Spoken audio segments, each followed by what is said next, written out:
இது ஒரு CBN தயாரிப்பு. நீங்கள் காண்பது திருப்புமுனை நிகழ்ச்சி.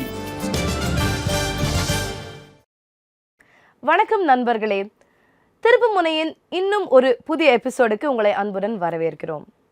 இந்த மாதம் யுத்தத்தில் அமைதி என்ற தலைப்பை பற்றி பேசிட்டு இருக்கிறோம். அதில் இன்றைக்கு பயம் உங்கள் அமைதியை பறிக்கிறதா பற்றி பேச போகிறோம். பயம் என்பது பல்வேறு காரணங்களால் நமக்கு ஏற்படலாம். ஆனால் பயத்தினால நிறைய கவலையும் துயரமும் நம்ம வாழ்க்கையில் அதிகரிக்குது. பயம் எதனால் வருது? ஒருவேளை கடந்த காலத்தில் நடந்த விஷயங்களால் ஏற்படலாம், இல்லை எதிர்காலத்தில் என்ன நடக்க போகுதுன்னு தெரியாதனால பயமும் நம்மளுக்கு ஏற்படலாம். பயம் ஒரு தனிப்பட்ட நபருடைய வளர்ச்சியை அதிகமாகவே தடுக்கலாம். இந்த பயத்தை கண்ட்ரோல் பண்ணுறதுக்கு நம்முடைய எண்ணங்களை, நம்முடைய சிந்தனைகளை என்ன ஃபோக்கஸ் பண்ணுறோம், என்ன பற்றி யோசிக்கிறோன்றதை பற்றி கொஞ்சம் மைண்ட்ஃபுல்லாகவே நம்ம இருக்கலாம். ஒருவேளை இந்த பயத்தினால உங்களுக்கு நிறைய காரியங்களை செய்ய முடியாமல் போனால் ஒரு நம்பகமான நண்பரையோ இல்லை ஒரு ப்ரொஃபஷ்னலையோ நீங்கள் நாடலாம். பயத்தை வென்று உங்களோட மன அமைதியை சீர்படுத்த ஒரு நிபுணரையோ இல்லை உங்களுடைய விசுவாசத்தையோ இல்லை உங்கள் நம்பிக்கையோ இன்னும் அதிகமாக நீங்கள் வளர்த்து கொள்ளலாம். 2 தீமோத்தேயு 1:7 சொல்லுது, தேவன் நமக்கு பயமுள்ள ஆவியை கொடாமல் பலமும் அன்பும் தெளிந்த புத்தியும் உள்ள ஆவியை கொடுத்திருக்கிறார். பயம் எப்படி நம்முடைய மகிழ்ச்சியும் நம்முடைய அமைதியும் எப்படி திருட முடியும்? இதை பற்றி என்னைக்காச்சும் யோசிச்சிருக்கிறீங்களா? அமைதியான வாழ்க்கையில் பயம் எப்படி நம்மளை அச்சுறுத்துறதை பற்றி இன்றைக்கு நம்ம உண்மை சம்பவத்தை பார்க்க போகிறோம். வாழ்க்கையின் மிகவும் கடினமான நேரங்களில் அமைதியை எப்படி கண்டறிவது? நம்ம இது மாதிரியான கேள்வியை தன்னுடைய வாழ்க்கையில் சந்திச்ச அருணாவை நாம் இன்னைக்கு சந்திக்க போகிறோம். என்னோட 2வது பிரசவத்தில் எனக்கு பொண்ணு பிறந்தா.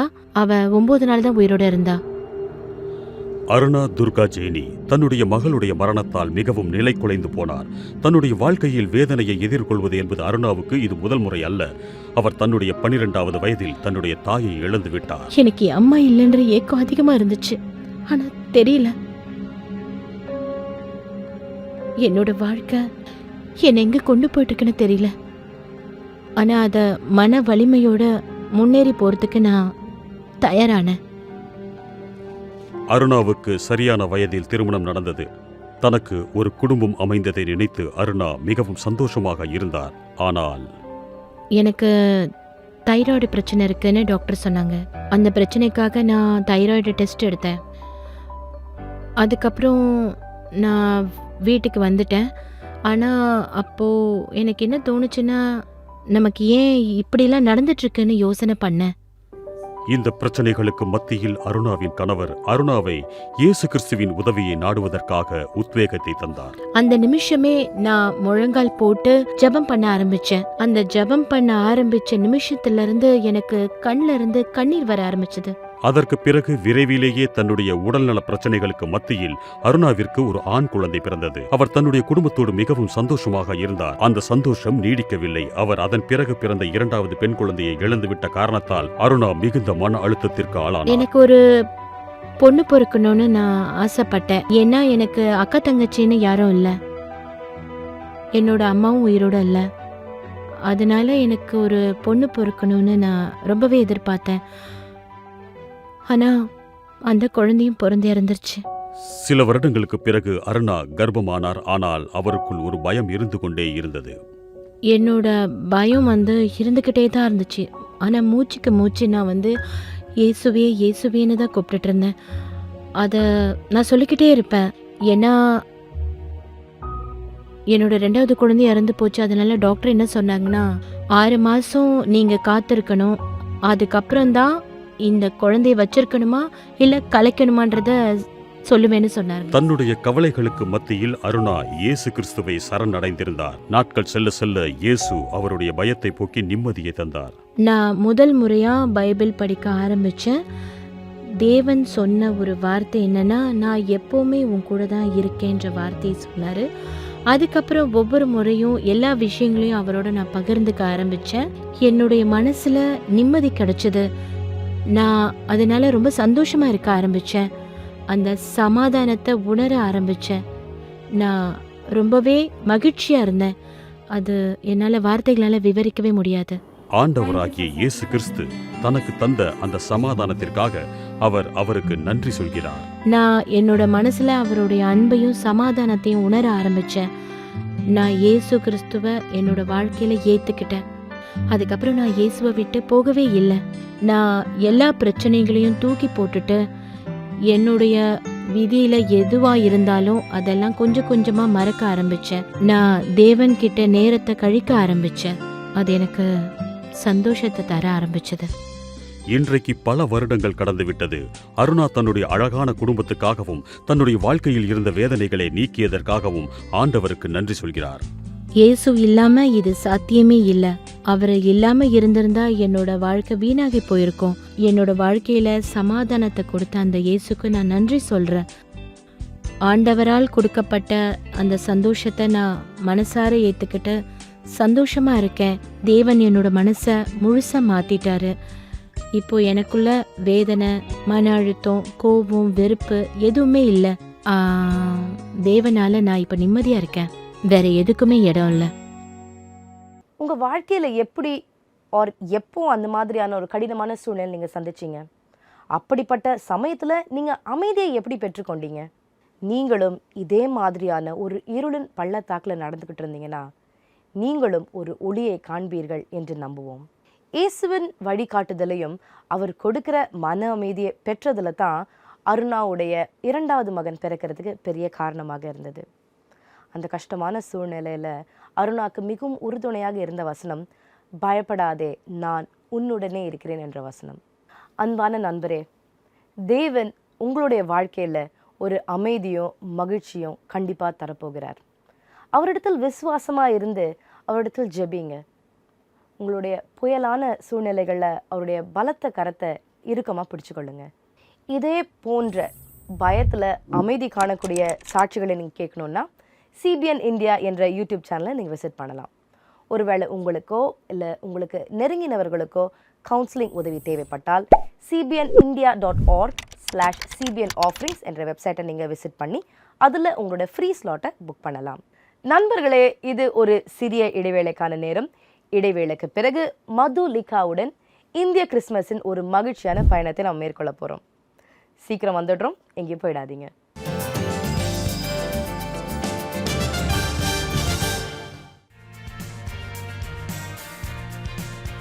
தேசத்தின் பல்வேறு விதமான கலாச்சாரங்களை பிரதிபலிக்கும் கிறிஸ்துமஸை கொண்டாடும் விதமாக புதுவிதமாக டிசம்பர் மாதம் முழுவதும் திருப்புமுனை நிகழ்ச்சி.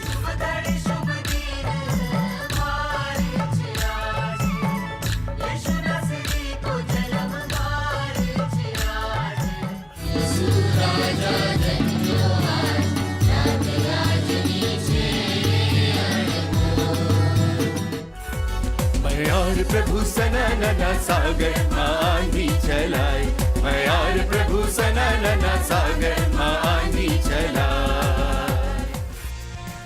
நீங்கள் இந்த பாடல்களை முதல் முறையாக சிபிஎன் தளத்தில் நேஷனல் டிவியில் மட்டுமல்லாமல் சமூக வலைத்தளங்களிலும் உங்களால் பார்க்க முடியும்.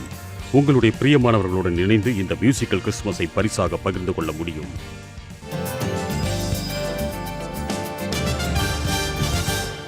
வெல்கம் பேக் நண்பர்களே. இந்த மாதம் யுத்தத்தில் அமைதி என்ற தலைப்பை பற்றி பேசிட்டு இருக்கிறோம். அதில் இன்றைக்கு பயம் உங்கள் அமைதியை குலைக்கிறதா என்ற தலைப்பில் நம்ம பேசிட்டு இருக்கிறோம். நண்பர்களே, கிறிஸ்மஸ் சீசன் தொடங்கிவிட்டது. இன்று நம்முடன் எழுத்தாளரான ஜெரி பிண்டோவும் இந்தியன் கிறிஸ்மஸ் தொகுப்பை தொகுத்த எழுத்தாளரும் சிறுகதைக்கான விருதுகளை பெற்ற மதுலிகா லிடலும் நம்முடன் இருக்கிறார்கள். அவருடைய புத்தகத்துல போ பஜார்ல சாண்டா கிளாஸ் ரிக்ஷால வருவது போன்றும் வெடிமருந்துகளால கேக் செய்கிற கதைகள் நிறைய இருக்குது. முசாஃபர் ஜாங் மற்றும் கார்டன் ஆஃப் ஹெவன் என்ற புத்தகங்களுடைய ஆசிரியராகிய மதுலிகா லிடலும் எழுத்தாளர் மதுப்பிரியாவும் உரையாடுவதை நாம் பார்க்கலாம். மதுலிகா லிட்டல் அவர்களை இந்த நிகழ்ச்சியில் வரவேற்கிறதுல நான் ரொம்பவே சந்தோஷப்படுறேன். இந்தியன் கிறிஸ்மஸ் அப்படின்ற ஒரு அழகான புத்தகத்தை எழுதியிருக்காங்க. ஹலோ மதுலிகா. ஹலோ மதுப்பிரியா, என்னை இங்க அழைச்சதுக்கு ரொம்ப ரொம்ப நன்றி. இந்தியன் கிறிஸ்மஸ் பத்தி பேச வந்ததுல ரொம்ப சந்தோஷப்படுறேன். நீங்க வந்ததுல ரொம்ப சந்தோஷம்.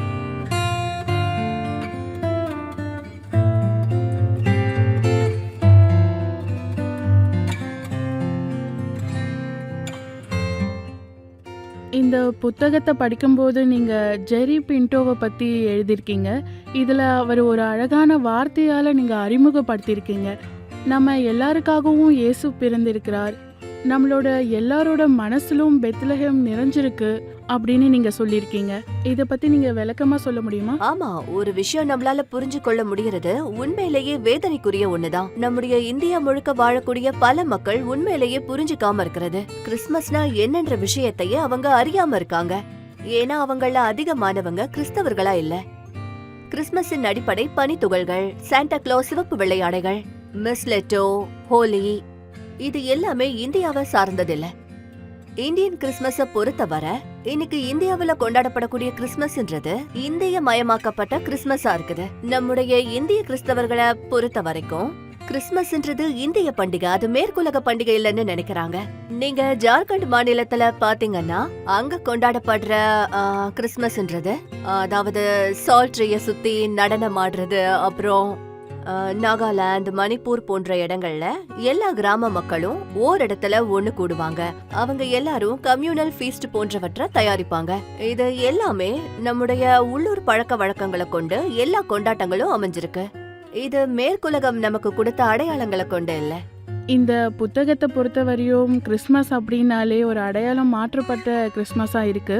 நான் முழுசா புரிஞ்சுக்கிட்டது என்னன்னா, அதாவது ரோஸ்டட் கோஸ், பன்பாரி சாஸ் இதெல்லாம் யாருமே கடைபிடிக்கலன்னு சொல்லியிருக்காங்க.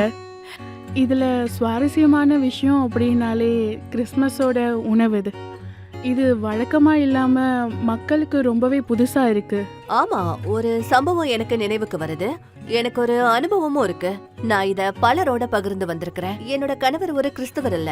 நான் அவரை திருமணம் செய்த முதல் முறையா என்னோட குடும்பத்தோட சேர்ந்து நாங்க கிறிஸ்துமஸ கொண்டாடுற அந்த சமயத்துல அவர் என்கிட்ட, ஓ வான்கோழி கிடைக்குமா, எனக்காக கேட்பரி சாஸ் தருவியா, ஒயினெல்லாம் நீ எங்க இருந்து கொண்டு வர போறேன்னாரு. நான் அவர்கிட்ட, இல்ல உங்களுக்கு சிக்கன் கறியும் கபாபும் பட்டர் புலாவும் கேரட் அல்வாவும் தான் கொடுக்க போறேன்னு சொன்னேன். இது அவரால நம்பவே முடியல. அவர் இது கிறிஸ்துமஸே இல்லையே அப்படின்னு சொன்னாரு. இதுதான் என்னுடைய அனுபவம். இன்னைக்கு இந்தியாவுல நம்முடைய எல்லா கிறிஸ்துமஸ் கொண்டாட்டங்களும் நம்முடைய உள்ளூர் உணவுகளை அடிப்படையாக கொண்டுதான் கொண்டாடப்பட்டு வருது. மகாராஷ்டிராவை பொறுத்த வரைக்கும் அவர்களுடைய உணவு பழக்கம்ன்றது வேற விதமா இருக்கும். ஸ்நாக்ஸ் அண்ட் ஸ்வீட்ஸ் அவங்க அததான் பயன்படுத்துறாங்க. நிறைய விதமான ஒரு செலிப்ரேஷனை நம்ம கல்கத்தா வீதியிலையும் கல்கத்தா சாலையிலையும் நம்ம பார்க்கலாம். அங்க கல்கத்தா வீதியில ரிக்ஷால கிறிஸ்மஸ் தாத்தா வருவதை நம்ம பார்க்கலாம். அது ரொம்பவே புதுசா இருக்கும். இது அவங்களோட செலிப்ரேஷன் தான் சொல்லணும். ஆமா, உண்மைதான்.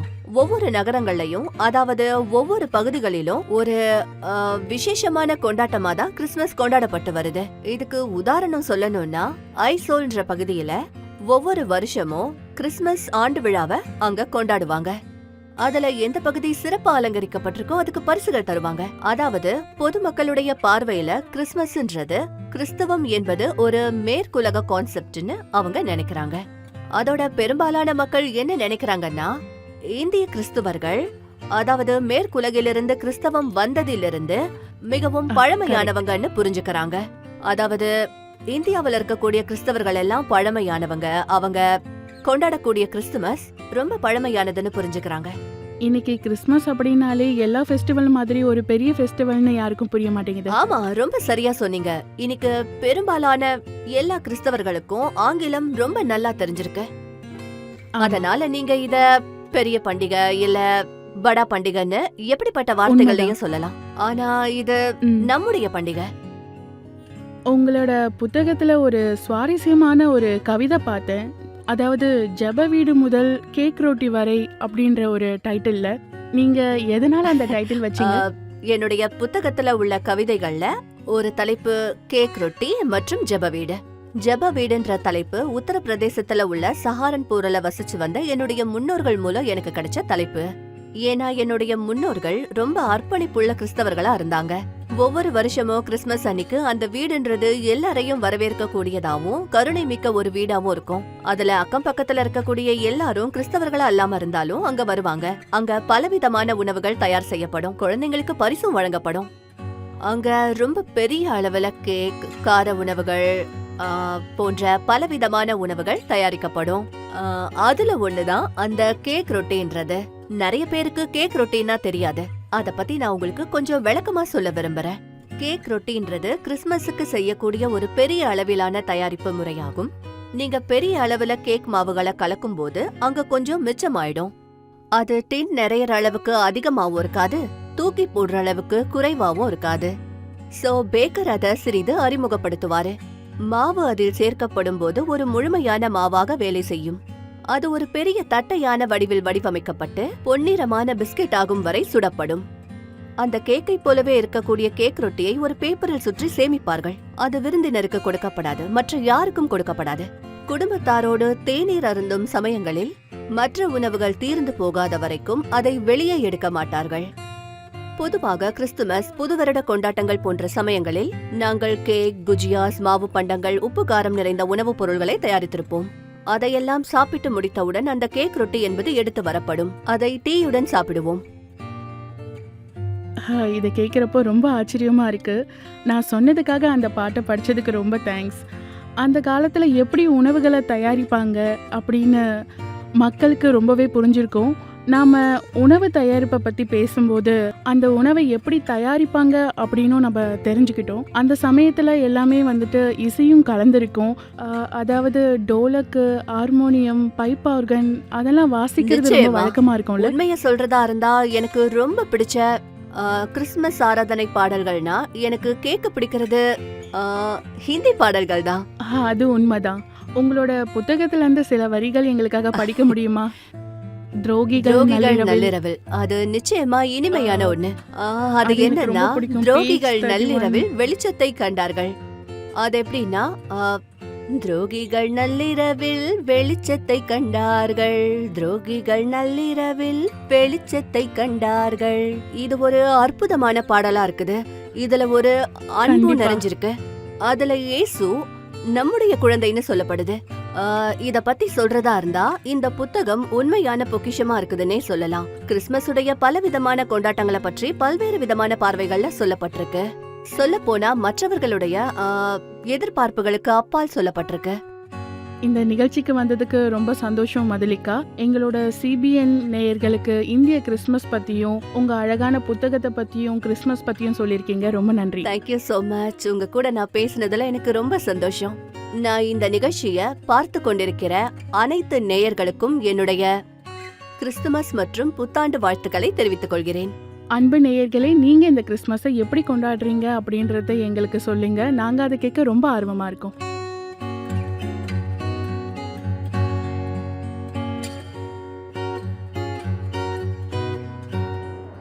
மேகாலயா முதல் மங்களூர் வரை கிறிஸ்மஸ் பாரம்பரியங்கள் எவ்வளவு செழுமையா இருக்குது என்று நமக்கு நினைவூட்டிய மதுலிகாவுக்கும் மதுப்பிரியாவுக்கும் நன்றி. மதுலிகா நமக்கு நினைவூட்டியது போல கிறிஸ்மஸ் சமயத்தில் கிறிஸ்மஸ் பாடல்கள் ஒரு பெரிய முக்கியமான அங்கமாக இருக்குது. அப்படிப்பட்ட ஒரு சிறப்பான பாடலை நமக்கு இம்மானுவல் ஹவுஸ் ஆஃப் காட் பாட வராங்க, கேட்கலாம்.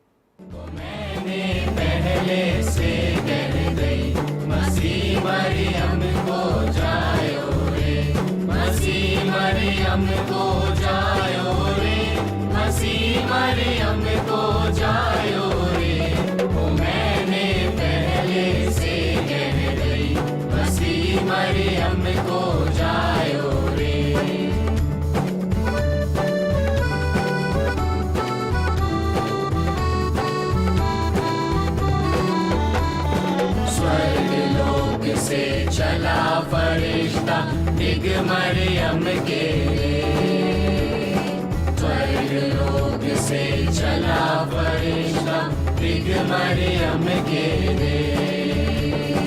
मरियम से वो यूं कर बोला तेरा बेटा होगा रे। वो मैंने पहले से कह गई मसीह मरियम को जायो रे। वो मैंने पहले से कह गई मसीह मरियम को जायो रे। मसीह मरियम को जायो रे। मसीह मरियम को जायो रे।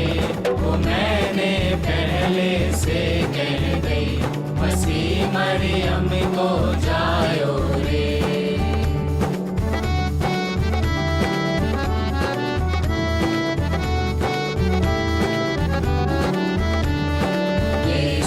करके मरियम बोली सुनो फरिश्ता रे। ये सुन मरियम बोली सुनो फरिश्ता रे ब्याह हुआ ना अब लो मेरा कैसे होगा रे वो मैंने पहले से कह गई मसीह मरियम को जायो रे वो मैंने पहले से कह गई मसीह मरियम को जायो रे मसीह मरियम को जायो रे मसीह मरियम को जायो रे वो मैंने पहले से कह गई मसीह मरियम को जायो रे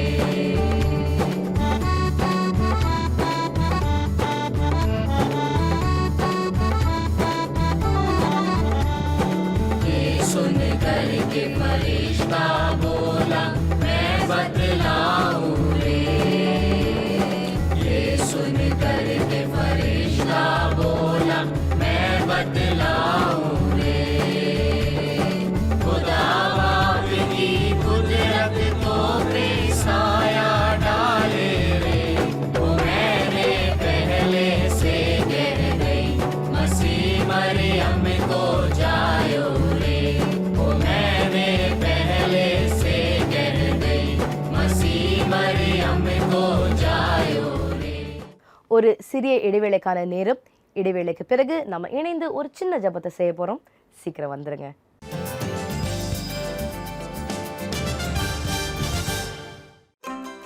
ஏதோ கிறிஸ்மஸ் நெருங்கிட்டு இருக்கு. அண்ட் இந்த கிறிஸ்மஸை நீங்க ஏன் உங்களோட cake, family, friends and super புக்கோட கொண்டாட கூடாது? சூப்பர் புக் ஸ்டோர்ல கிறிஸ்மஸ்க்கு தேவையான எல்லாமே இருக்கு. Shop now for animated Bible stories, comics, super book toys, super book caps, T-shirts, nativity sets.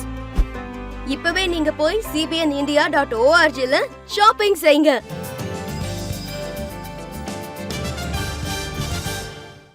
Welcome back நண்பர்களே. இந்த மாதம் யுத்தத்தில் அமைதி என்ற தலைப்பை பற்றி நம்ம பேசிட்டு இருக்கிறோம். அதில் இன்றைக்கு பயத்தின் நடுவில் அமைதியை எப்படி பெற்றுக்கொள்வது என்பதை பற்றி நம்ம பார்த்துட்டு இருக்கிறோம். வாழ்க்கையில் அடிக்கிற நிறைய புயல்களில் நமக்கு ஆறுதலையும் அமைதியிலையும் கொடுக்கறது தேவனுடைய வார்த்தைகள் மட்டுமே. ஒரு புயல் அடிக்கும்போது நம்ம புயல் மீது கான்சென்ட்ரேட் பண்ணாமல் தேவன் மீது கான்சென்ட்ரேட் பண்ணால் அதிலிருந்து வர அமைதி எதற்கும் சமமானது இருக்க முடியாது. ஒருவேளை உங்களுடைய வாழ்க்கையின் புயல்களில் நீங்கள் தத்தளிச்சுக்கிட்டு இருந்தீங்கன்னா உங்களுடைய புயலிருந்து உங்களை பத்திரமாக மீட்டு உங்களுடைய வாழ்க்கையை அமைதியினாலும் அன்பினாலும் கிருபையினாலும் நிரப்புகிற தேவனிடத்தில் நாம் இப்பொழுது ஜெபத்தில் சேருவோம். பயத்தை நீக்கி சமாதானத்தின் ஆவியை எங்களுக்கு கொடுக்கிற நல்ல தகப்பனே, இந்த நேரத்துக்காக ஸ்தோத்திரிக்கிறோம் அப்பா. அப்பா, வாழ்க்கையின் புயல்களில் நாங்கள் எவ்வளவு நேரம் தத்தளிச்சிருக்கிறோம். ஆனால் உங்களுடைய ஆறுதலின் கரம் எங்களை அதிலிருந்து மீட்டு எங்களுக்கு அமைதியை தருகிறது. ஒருவேளை எங்களுடைய நேயர்கள் யாராவது அது போன்ற புயல்களில் மாட்டிக்கொண்டிருந்தாங்கன்னா நீங்கள் அவரிடத்தில் சென்று அவர்களுக்கு பரிபூர்ண விடுதலை தரும்படி நாங்கள் கேட்கிறோம். பயமான நேரங்களில் எங்களுக்கு அமைதியை நீங்கள் கொடுங்க சுவாமி. எங்களை அதிலிருந்து மீட்டு எங்களுடைய புயல்களை அமைதிப்படுத்தி எங்களுக்கு மகிழ்ச்சியும் அமைதியையும் கிருபையும் கட்டளையிடுங்க. இயேசு மூலம் கேட்கிற நல்ல பிதாவே, ஆமென்.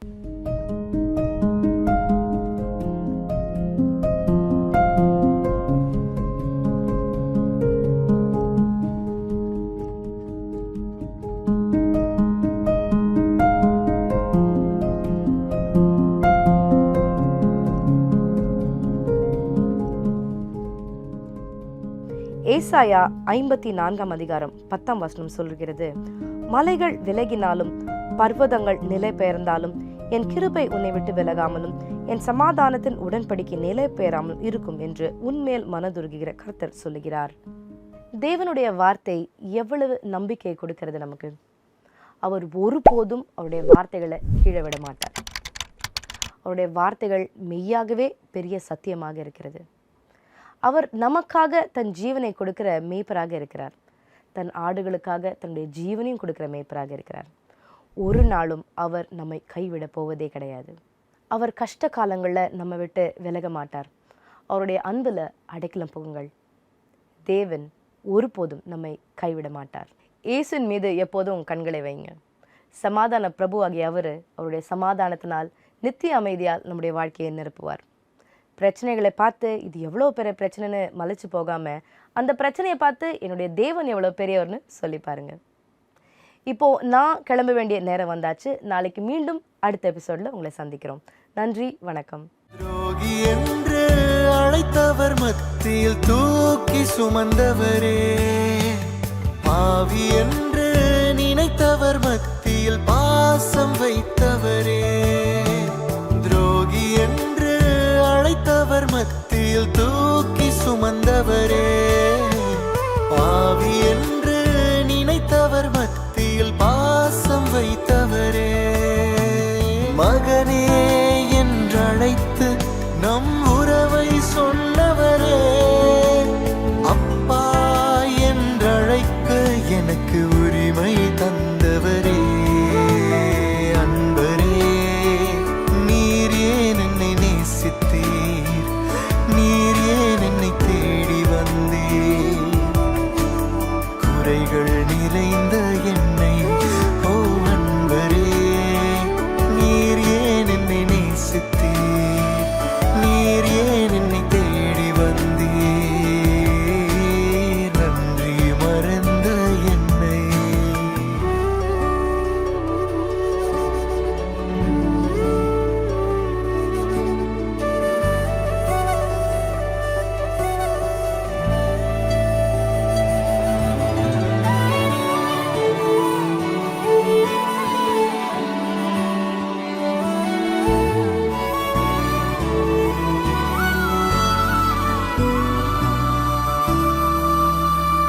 உறவுகள் என்னை வெறுத்த போதும் கைவிடாதவரே, வேண்டாம் என்று சொன்னவர் மத்தியில் உயர்த்தி வைத்தவரே, உறவுகள் என்னை வெறுத்த போதும் கைவிடாதவரே, வேண்டாம் என்று சொன்னவர் மத்தியில் உயர்த்தி வைத்தவரே, மகனே என்றழைத்து நம் உறவை சொன்னவரே, அப்பா என்றழைக்க எனக்கு உரிமை தந்தவரே, அன்பரே நீரே என்னை நேசித்தீர், நீரே என்னை தேடி வந்தீர், குறைகள் நிறைந்த என்னை, அன்பரே நீரே என்னை தேடி வந்தீர், நீரே என்னை சேர்த்துக் கொண்டீர், உம் மகனாய் என்னை சேர்த்துக் கொண்டீரே.